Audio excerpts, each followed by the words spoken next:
Okay, good afternoon everybody. Today we are going to learn about double slit interference. As we know that interference is a mix or a joint of two sources of light which have same frequency. Okay, so the light comes and then enter the slit. Okay, so we have two slits here or double slit. And then this is the light comes through the slit. This is light beam comes through the slit, and then there will be pattern that is formed in the screen that can be observed. Okay, the pattern is dark and bright. Okay, the center of the bright here that we see here, if we put the line like this, there will be pattern here that we see the center of bright or maximum. Okay, so then there will be also dark pattern in here. We'll see dark one, and then this one also dark one. Okay, this is dark, this is bright, this one is dark, and there will be also bright one, and there will be also bright one. So if there is one dark below, there will be one dark above. If there is one bright or two bright below, there will be two bright up, okay, or above. So if we put the notation here, just like L, which is the distance between the grates or the slit to the screen, which is L, and then the distance between the slit is D, and also the distance between the dark one, so let's say this one is the dark one,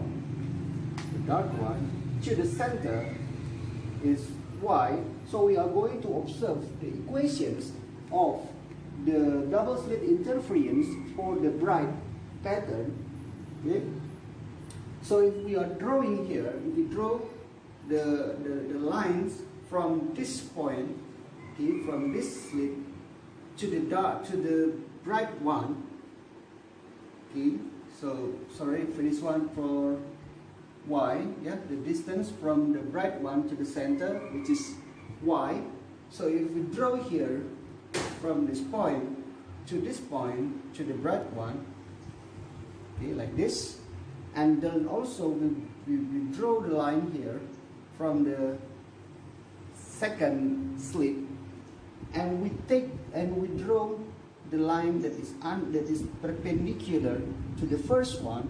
Okay, so if we note that this line is, let's say, S2, and this line, let's say, S1, so there will be the difference pass between S2 and S1, which is delta S. So the delta S is in here. This is the distance. The distance is called delta S, and this one is perpendicular. And if we put the angle between them is theta, so the theta itself, so the sine theta is equal to delta S divided by D. So we can say that delta S is equal to D times sine theta. Okay? And the next is, if we can see here that for the bright pattern,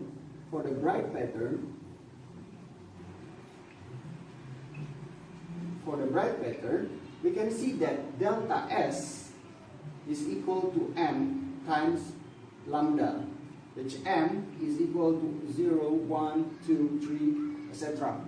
Okay? M is 0 for the center of bright maximum or maximum to the bright one.